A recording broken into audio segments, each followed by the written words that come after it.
doesn't matter if your depressive episodes aren't as intense as other people who are, diagnosed with them. Like what you're experiencing is real to you.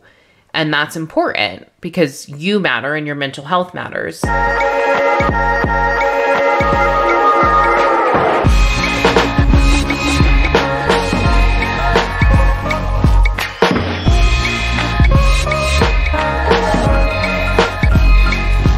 Hi guys, welcome back to another episode of Hello and Goodbye. I'm Leanna. I'm Jared. We are here today to give you all things mental health. Yeah, we're gonna have some real talk about our mental health lately. Yeah, this is gonna be a real episode.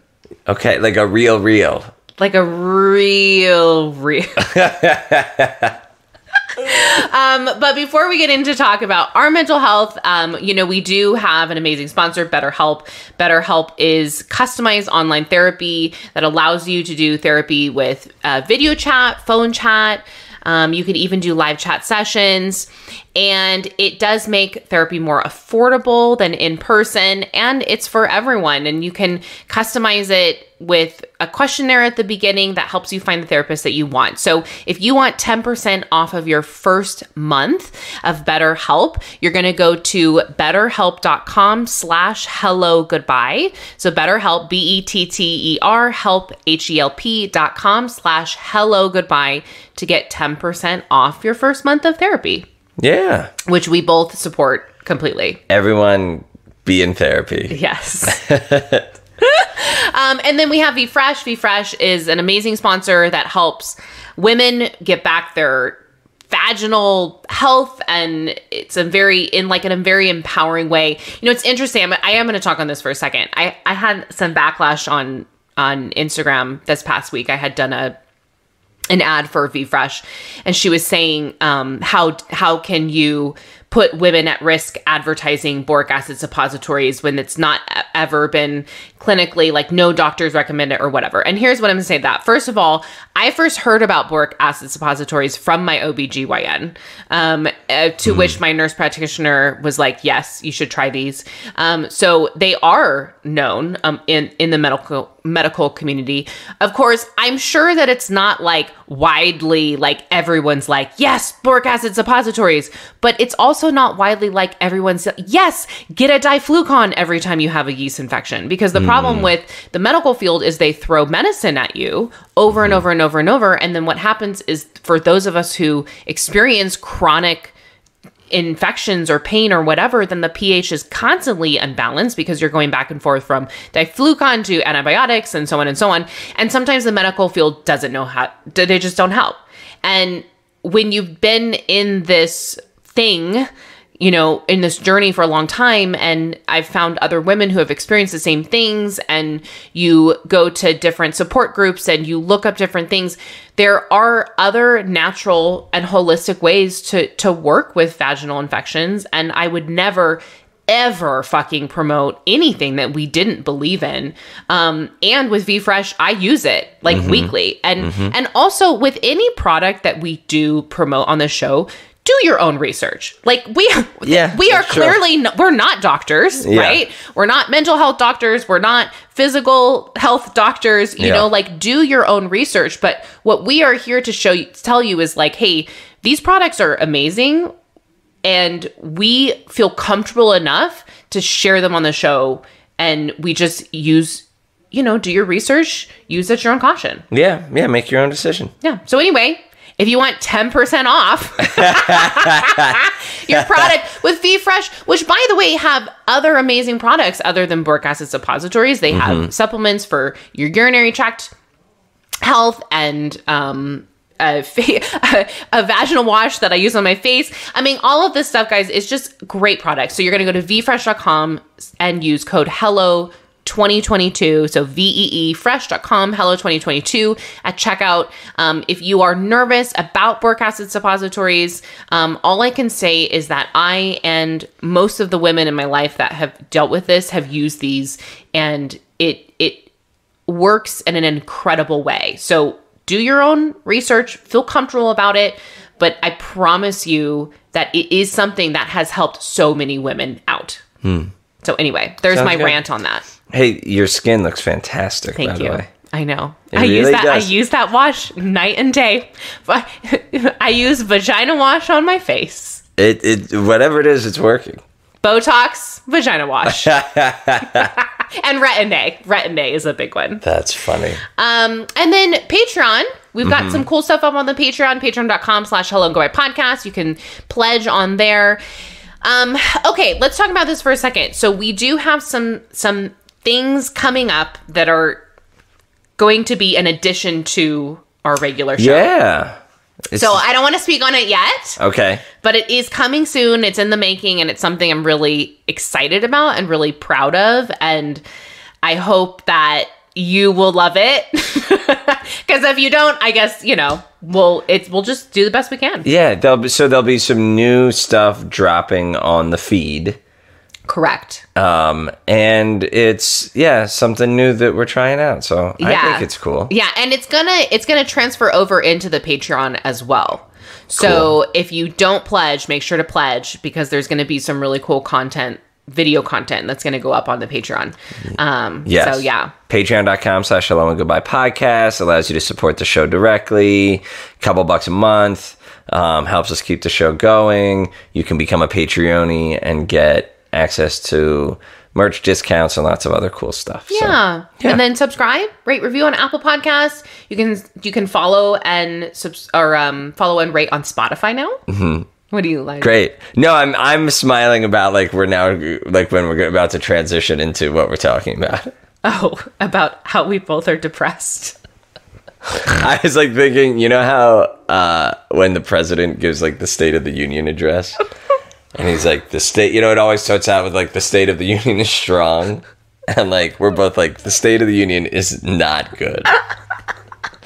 The state of our mental health is not great. Yeah.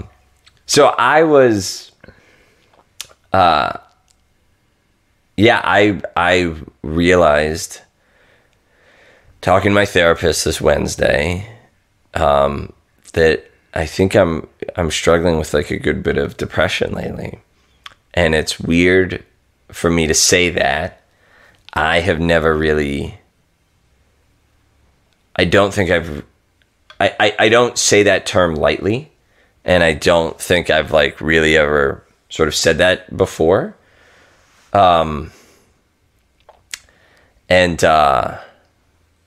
yeah, for people who don't know, I lost my father earlier this year, and I don't know. So the things I've noticed that made me feel I am struggling with depression are, everything feels like so much work.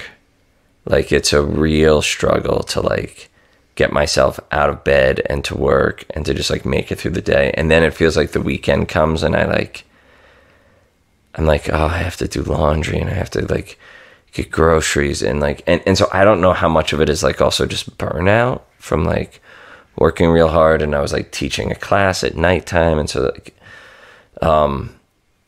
but I have no energy for anything. And the other symptom that I've really noticed is not having anhedonia is the word of not feeling pleasure. So all the things that I normally do that I enjoy, I find myself doing them and just not really feeling anything. Mm-hmm. So I'm still, I know if I stop working out, then my mental health is really going to go to shit. Mm-hmm. But I'm still doing that. And that's just another thing, it's normally when I'm good, that's something that I really enjoy, that invigorates me. And I'm just okay, I got through that. What's next? And so those are the two things that really stuck out to me, and I was oh wow, I think that this is depression, and I don't know. What do you think? I have like a few more thoughts, but I don't want to just keep monologuing. I mean, I feel like I think I said something to you, actually. Yeah, do you remember you did. I did? Yeah. I was like, friend, do you feel like you're in a bit of a depression? Yeah. Because I saw the signs, and I think, I think some of it, I think you were like, I'm just tired and, I'm just overwhelmed with everything. But yeah, when you isolate, you have been isolating for a long time now, and isolation is a big part of depression. that's true. You know, and also I can just tell, I mean, you've always been aloof.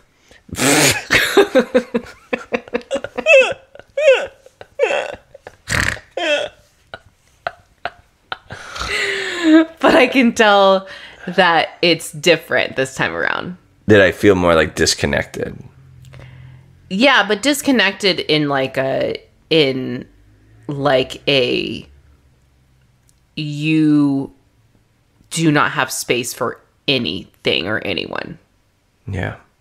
And I mean, I felt it on the show, and I mean, not in like a fuck you for being depressed way. Yeah. But like, I've had to carry the energy of the show.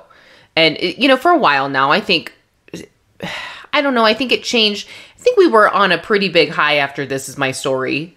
And then that was a week after your father had passed, I think, or a couple weeks. Yeah. And then we kind of built our way up to talking about it. And then you had, met up with that girl across the country, and then you had something else going on, and it was just kind of like down from there. So, I mean, it's definitely not something to,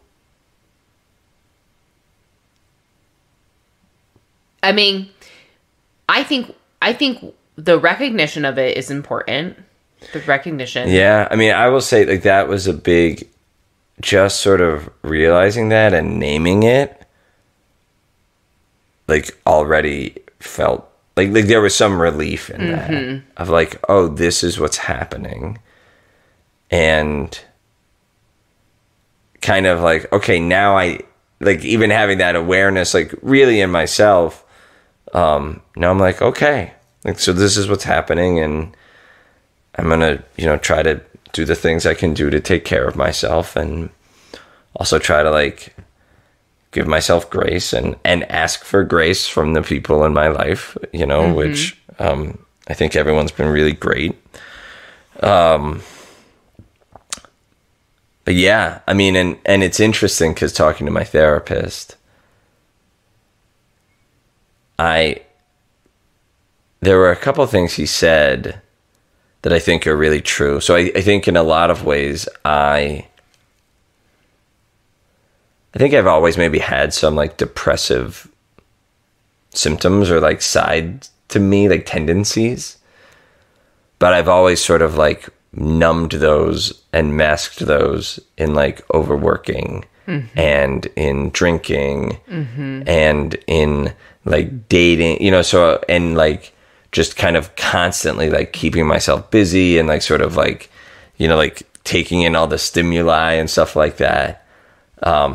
And so when I was talking to my therapist, he was like, because it feels a little bit like this part of me has always been there, and almost like looking at it as a positive thing that it's like emerging.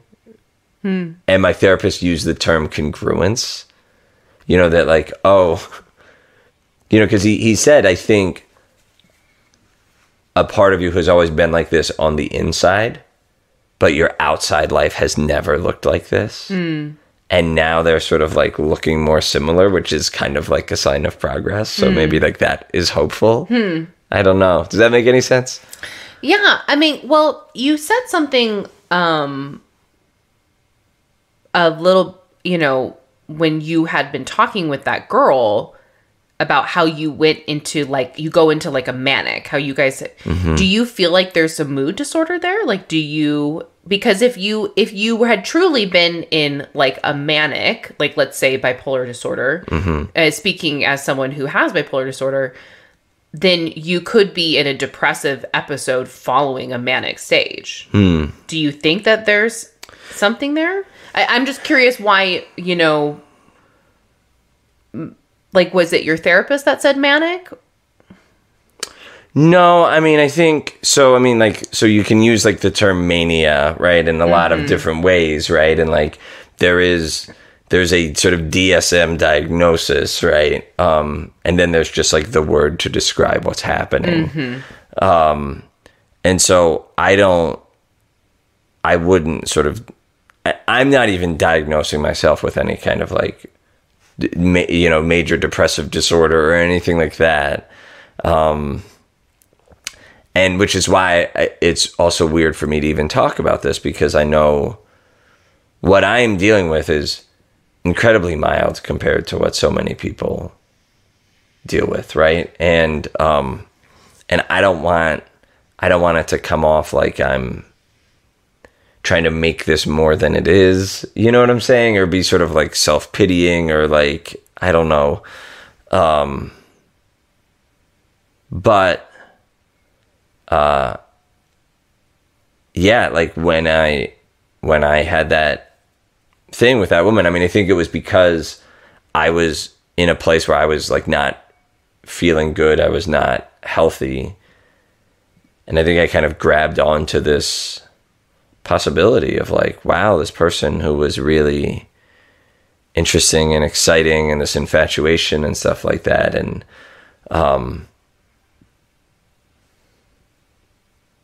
like as an escape, and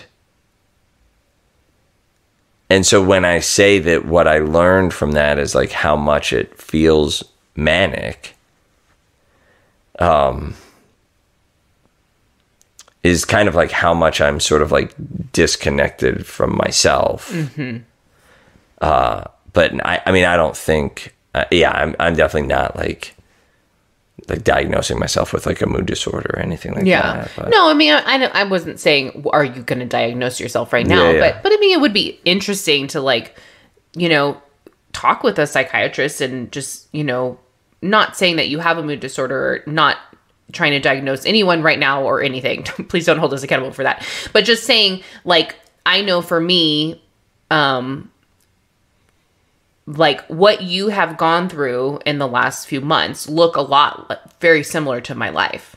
So, and it could just be, and I could have, by the way, like I could have been diagnosed wrong, like none of this, everybody's so different, and mental health is so unique and complex. And, I guess all this to say is not to say that you have a mood disorder, or that I think you have a mood disorder, or that you need to go check out if you do. But more so of just like validating you in your recognition of your kind of behavior. And also like it doesn't matter if your depressive episodes aren't as intense as other people who are diagnosed with them. Like what you're experiencing is real to you, and that's important because you matter and your mental health matters. And it doesn't matter how little or how depressed you are, because it's not really, you can't, as much as you want to put that on a spectrum, like you can't, because everybody's different. We don't know how the other person's feeling. Do you think that you would consider going on medication for a little bit? No, I mean, I think because it's hard, but it feels manageable. And I think there's enough of it that, like, when I was talking to my therapist, so if my life was a cycle of this over and over and over again, then I think I would, right? This feels like a season. And it also feels enough like there's something here. Like it sort of feels like in the work I'm doing in my own therapy, like that work is always like kind of like peeling the layers of the onion, right? Of like, to better understand myself, and so it actually does feel like this is like a really important one of those layers that I'm experiencing now, and like trying to sort of like understand and like learn from it and whatever. And so, yeah. Well, and just to, say this, if someone's listening and, they're not sure if they should go on medication, they're having seasons, you still can go on antidepressants for seasons, for a short amount of time. I know a relative of mine, she went on it for a few months just to get out of a season that she was in, and then she did fine. If you are listening and you're not sure, you've been like thinking about it or nervous or considering it or anything, like being someone that's been on medication for a long time, like I wouldn't do it without it. I wouldn't be able to go without it. And I think it can be a really powerful tool. Like, let's say you're having some symptoms like Jared's having of like everything is hard, like getting out of bed is hard, doing chores is hard, going to work is hard, and you feel depressed and you go talk to a doctor. Like, if you feel like medication is the right tool for you, like that's okay. Absolutely. Like there's no shame in medication. Like, I understand there can be some fear there, but it's so widely used and so widely researched, and it can be so beneficial. Absolutely. Yeah. So what are you doing non-medically that for yourself to help you get through this time? To be honest with you, I think the biggest one is just giving myself permission to do less without like then feeling like shit about that. Mm-hmm. You know what I'm saying? Like, because I think that's why the realization was such a relief. Mm-hmm. Because when you're like, everything is hard, so you're not doing as much, and then the whole time there's that part of you that's telling yourself that you're like kind of a lazy piece of shit, like for, like, and just like annoyed with yourself, like, oh, I didn't get, I didn't get 5 of the things on my list done again, like that was just making it so much worse. Mm-hmm. And so just being able to be like, okay, like I'm gonna take things slow, and if I, it's like little dumb stuff, like I didn't have the energy to cook this week. And so I was like, well, okay. I got like food from Chipotle after work, one time. And like, well, you know what I'm saying? Like, it's like, fine, that's fine. Mm-hmm. Okay, just do it. It's fine. Yeah. When normally I would be like frustrated at myself, and all kinds of stuff. So I think that's one of them. I think just my routine helps me. Obviously, like, continuing to like work with my therapist, and I think like continuing to reach out to friends and people like for that connection, which is like so important, right? In the ways that I can, but sometimes that feels like too much. It's weird because I said to my therapist too, I'm like, I'm not doing a lot of like crying and like really feeling it. So like, or one morning this week, I really cried like pretty hard. And it makes me feel better to cry. I know a lot of people aren't like that. But when I was talking to my therapist, I was like, yeah, like really like feeling it also feels like too much work. Mm-hmm. Like, oh, yeah. I'm like, I don't have the energy for that yet, And so, and also like, I remember what your sister says about grief. Like when we talked to her on this podcast, like it can take a long time, and just, it can, there's different stages that look and feel very different. And so I'm also like kind of using that as a way to, try to like hold some space for myself to just be where I need to be. Mm-hmm. Yeah. Yeah. I think all of that is like, it sounds very familiar. I mean, it's like, this is, I think you're doing the right things. I mean, to be honest, since I've known you, the amount of work that you put into food prep makes me exhausted just thinking about you doing it. Like, literally, like your weekend, like your Sunday of like grocery shopping and food prep and working out and blah, blah, blah. I'm just like, I dread it for you. Yeah. It's a lot. And being someone who's on more the compulsive side, and we'll get into that when we start talking about me in a second, like, it's easy for me to be like, I'm exhausted, I'm fucking going and grabbing food. Except for that's my go-to for most of the time. So when I actually make food, then I'm like, good job, Leanna. It's funny because you're like, you went out and you're like, good job, Jared. And I'm like, I made a sandwich. That's so funny. But yeah, crying is a lot of work. Feeling the pain, feeling the emotion is a lot of work. And I think that sometimes that's why we get to this point is we push it off. Yeah. Push it off and you push it off and you push it off. And it catches up with us. I mean, it just does. Grief and pain and, it's just a lot. Yeah. And it's weird because I think when I had this conversation with my therapist and realized this, and it felt like a relief, and I actually, and it does, I also feel like this is something important, because like, okay, the work of healing from trauma is the work of reintegrating, right? Like parts of you get cut off. Mm-hmm.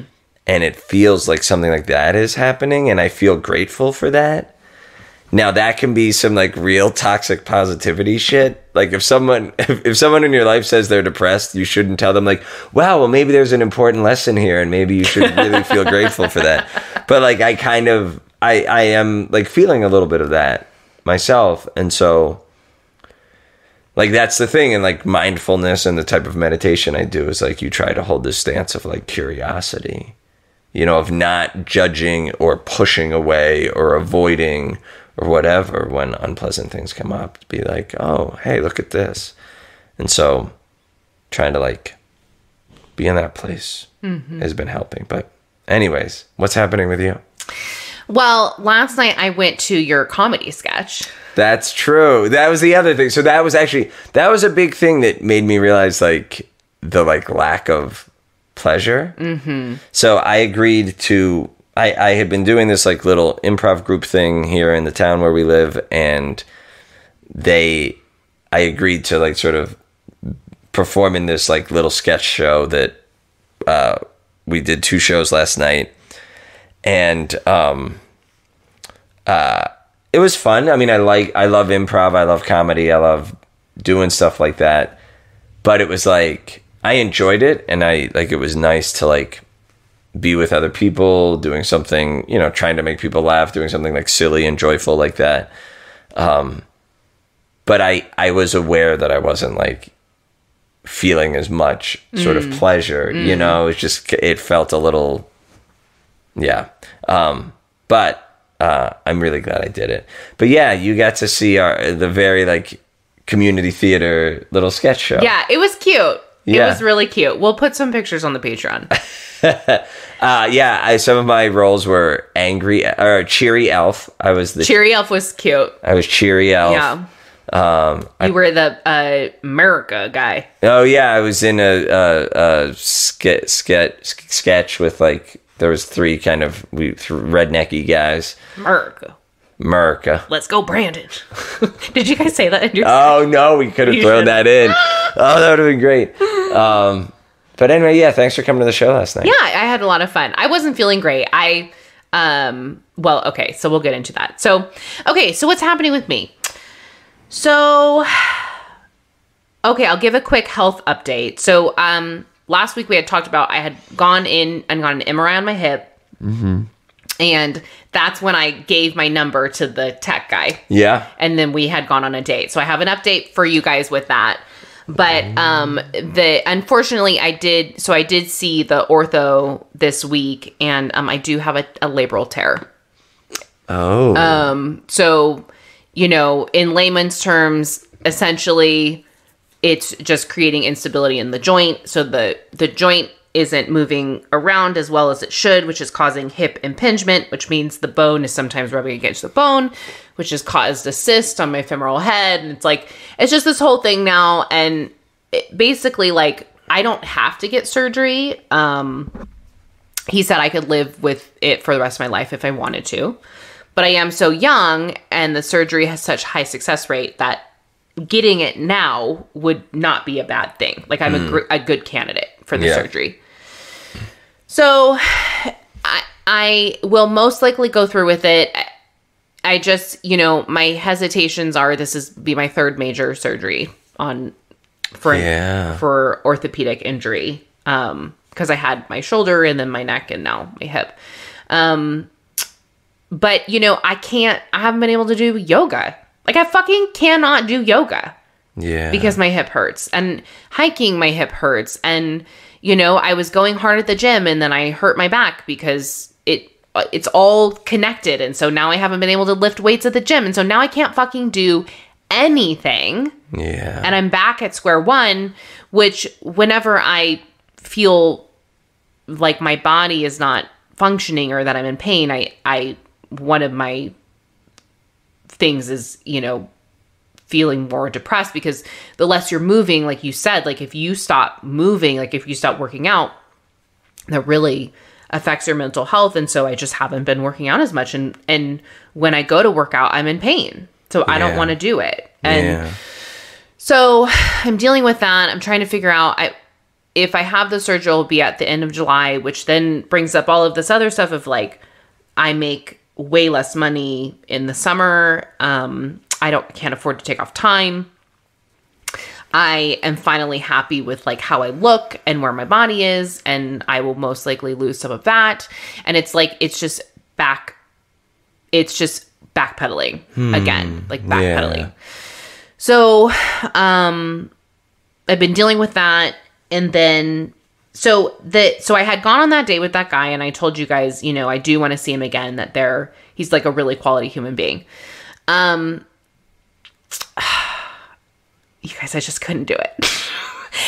I don't know how to explain it other than, okay, well, before I had this conversation with him, I'm in such a healthy place, like in deciding, in like feeling like I'm really happy being single. And like, I would only let someone in that I really, really like, that is really important and valuable and fits in my life. Mm-hmm.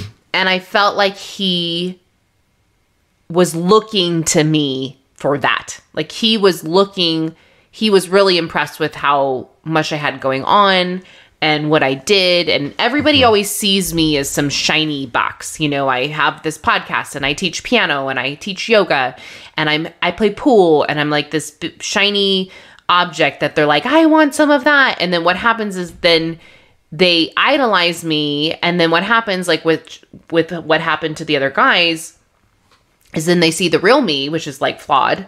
Mm-hmm. And then they're like, whoa, whoa, whoa. And I could just tell that this was going to be similar to that. Not that he would have done that on purpose, but I think he's going through a tough time.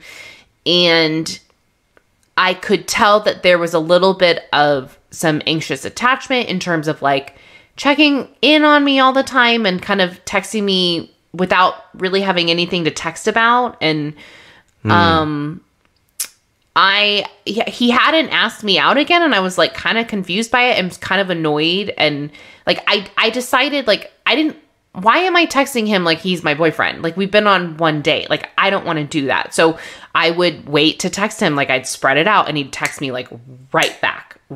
And I'm like trying to like, you know, so I'm like, all right, I think I just need to be upfront, you know, because he's not really getting the signals here. And so I had basically come to the conclusion on my own that he's still tied up in something. Mm-hmm. And even though he says he's done, doesn't feel to me like he's done, or at least that he's ready for something else. Yeah. And that he just has a lot of more healing that he needs to do. But I didn't want to go into that conversation being like, this is what I see in you and I'm going to project this on you. Yeah.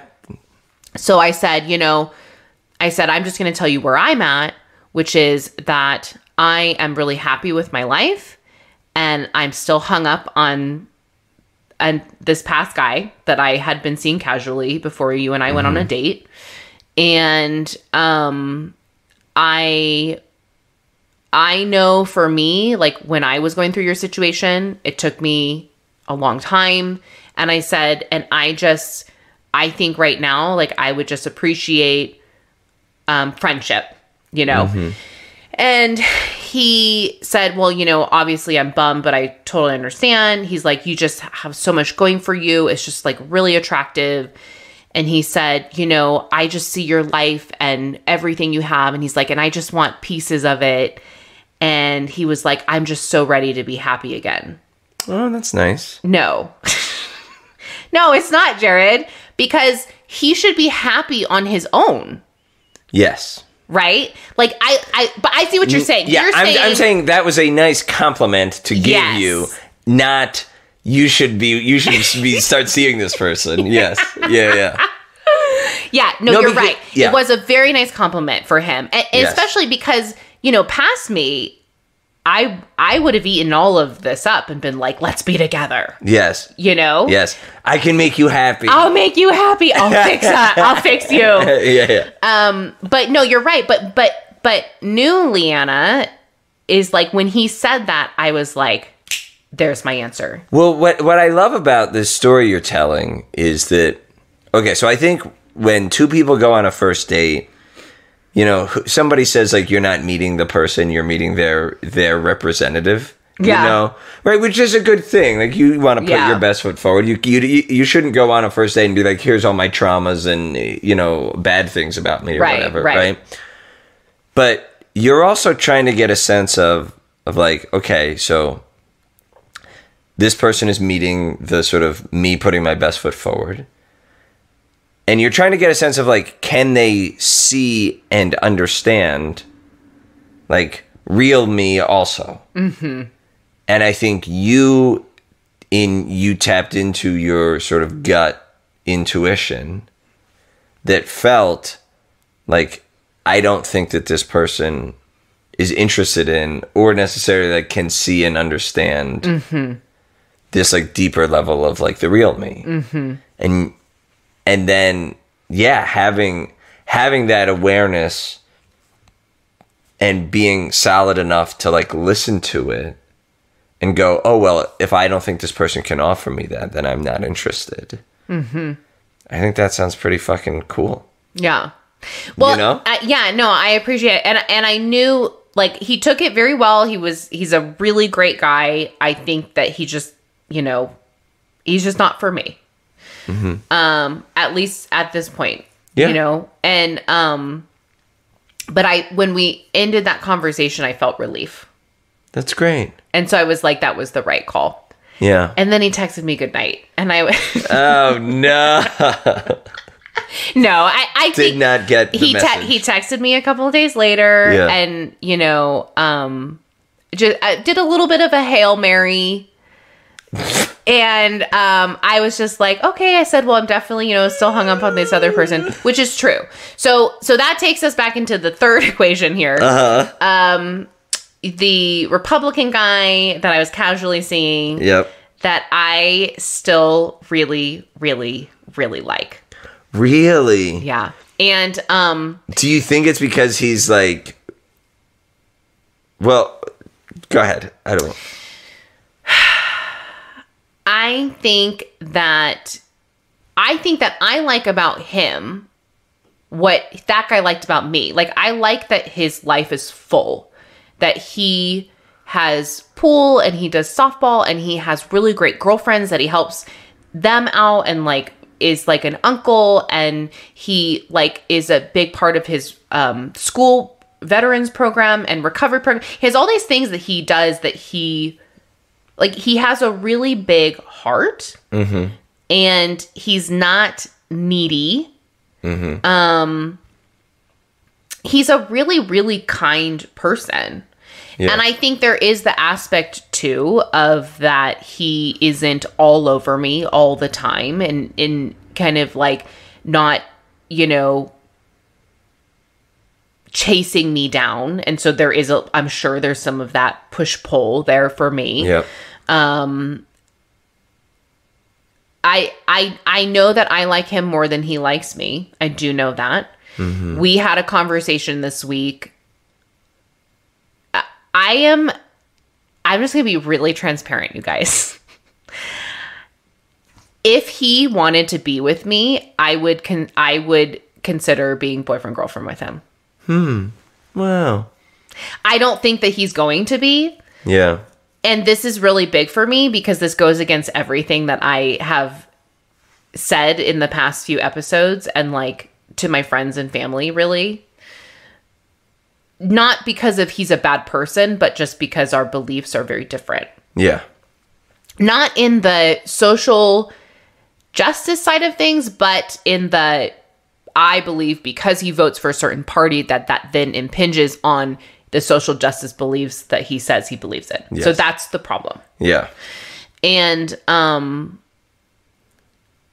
I see it bigger picture though. I don't know. Maybe I'm just so fogged by depression and overwhelming, you know, feeling of, you know, having this podcast and, you know, being 35 years old and essentially still stuck at my parents' house with no out in sight because of the economy being ridiculous right now and rent prices and, you know, me not bringing in the income that I really need to be able to get out, plus having, you know, a minor, like a small amount of debt, like very small. Actually, I'm very grateful, but like very little actual cash. Yeah. Like, you know, and just feeling that like shame in that of every time I spend money, I shouldn't be. But what else am I going to do? Yeah. Like I'm just going to sit at home all the time and do nothing. Yeah. You know, like then I'll be even more depressed. So it's like, I have been doing so much more pool lately, which is great because it does cost money, but it's very little money. It's way less than eating out. I get free shit all the time because everybody has crushes on me. It's great. Really just embracing the free culture. Let's go. But I just like his,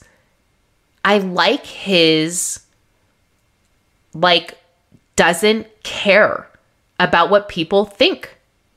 Like, he doesn't give a fuck. He, like, the way he dresses, the way he, like, what he, like, that he's in his 30s in an undergraduate program, like, with other students. Like, I don't know that I'm explaining this well enough, except for that I found with my pool group, and which tends to be more conservative, right? There is less of giving fucks. And it's freeing. I'm not saying I'm conservative. I'm not saying I vote conservative or, you know, that liberals can't, you know, be free and give no fucks. But there is something to be said of like not feeling like you have to drive a certain car or you have to have a certain image or you have to do a certain thing or have a certain job or live in a certain place and have all of these things. And me being in that kind of like manifestation lane for a while of like, okay, well, I'm going to have my own apartment in LA and I'm going to, you know, this is the finances that I'm going to have in my bank account and I'm going to be able to do this and I'm going to go out to fancy dinners and all of this stuff and all of these things that like haven't happened or like have happened, but I really shouldn't have done it because I haven't really had the money for it. Yeah. And like, there's no bullshit. Yeah. There's no bullshit with him. Yeah. I can see how that's really attractive. It's really attractive. Yeah. And sometimes it's like, why did you say that? I mean, what's interesting is I was just talking to my friend about like social media is just, we're constantly in this comparison thing of like, oh, this person has that or is doing that and why don't I, and blah, blah, blah. Right. And it just, I think it's so unhealthy. I literally, like, I feel like such, like, you and I were having this conversation before, but I feel like, talk about feeling like you don't have the energy to do basic things. Yeah. That you should be doing, and then trying not to feel shame about that. That is literally my life. Like, I know that I should be posting more, that I should be doing more videos, that I should be creating more content, that I should be, you know, editing more, I don't have the equipment that I, you know, quote unquote need to have. I don't have the editing skill that I need to have. I don't have, like, all of our stuff is very basic looking. And I don't have the resources to make it look anything but that. Yeah. And so then when I go online and I see all these other podcasts with all of their amazing video editing and their, you know, their setup, and it's like, it's sad. Like, it makes me feel less than, which then makes me not want to be on social media, which then makes me feel like I'm getting behind on marketing, which then I am, which then affects the whole thing. And then I feel shame on top of shame. And so then it's like, okay, well, I'm not doing that. My body's broken, or ish. I don't need to be super dramatic, but it's broken-ish. You know, the person I want to be with doesn't feel the same way. I have shame about that whole situation in the first place. And, you know, just like trying to figure out what the fuck am I doing? What the fuck am I doing with my life? Like, I don't know. I feel like I've been in this like circle of like a year ago thinking from a year from now, I wouldn't be here. And here I am. Yeah. Like, what do I do with that? I don't know. And it fucking sucks. Yeah. And it doesn't help when there's this culture around like, oh, if you like you know, if you think positive, you know, you can attract anything to you. So if you want more money, just like, you know, like this manifesting toxic positivity bullshit culture says you can have anything. And so what's implied in that is if you don't, or if you're not getting the things you want, it's your fault. Right. And it's really hard to know, like, you know, I feel like the most, who was it? I can't remember who was it. Somebody like, some like rich famous actor was like, people like me saying follow your dreams is like a lottery winner saying like, you know, like take out a, you know, go into debt and just buy a bunch of lottery tickets, right? And it's hard to know, like, when things don't feel right in your life, it's like, well, do I need to make major changes in where I live and what I'm doing and whatever? Or do I need to, like, sort of shift my mindset and enjoy what I have? And it feels like you and I have been both, like, sort of trying to figure that out and, like, kind of stuck in the middle of those two things of, like, well, okay, I'm going to enjoy what I have for now, but I'm also like, you know, maybe trying to stay open to other opportunities or bigger changes or whatever. That's just really hard. I know. I don't know what to do. I don't know. The state of the mental health of the Hello and Goodbye podcast is not strong.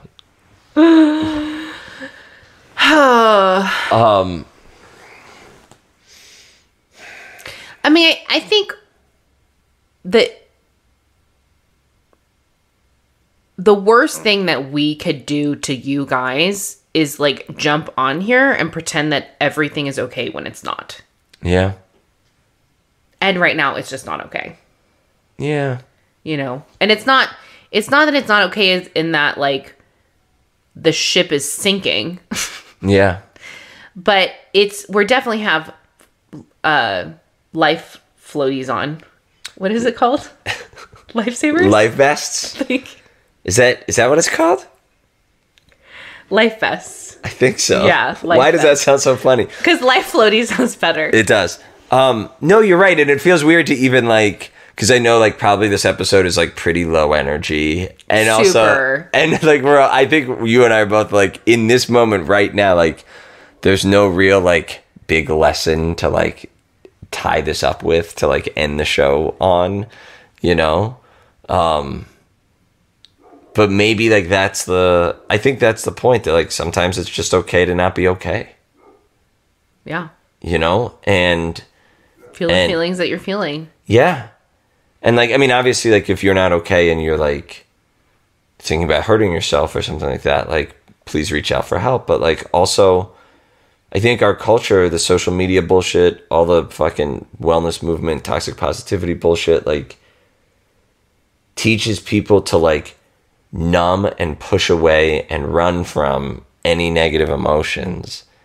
And I think that's a recipe that's a terrible idea. Mm-hmm. You know? And so, yeah. So I'm just trying to like let myself be in the place that I'm at and take it one day at a time. Yeah. All right. Well, that's what we have for today. One day at a time. You are welcome. Thanks for listening, everyone. Yeah, thanks for being a part of this journey. I know it's been a lot. Yeah. For you as a listener. Mm-hmm. I'm sorry that we've dumped on you. Well, yeah, like we try to give people content that's going to be entertaining and informative and make people feel less alone. And yeah, we hope, also like take care of our own mental health. Yeah, and like we hope at the same time. Yeah, we hope we haven't disappointed anyone. And you know what? Maybe this will encourage you to like, you know, if there's something that you need to do to like, I don't know where I'm going with this. It sounded like a really great idea when I was first bringing it out of from my brain to my mouth, and then I lost it. That's anyway. Okay. All right, guys, if you want to help us out, head over to Apple Podcasts, subscribe, rate, review. You can follow and follow and rate on Spotify now. We have our Patreon, patreon.com/hello and goodbye podcast. We have all of the things on our website, www.helloandgoodbyepodcast.com. And we love you. Yeah, thanks everyone. We will see you soon. Bye. Bye.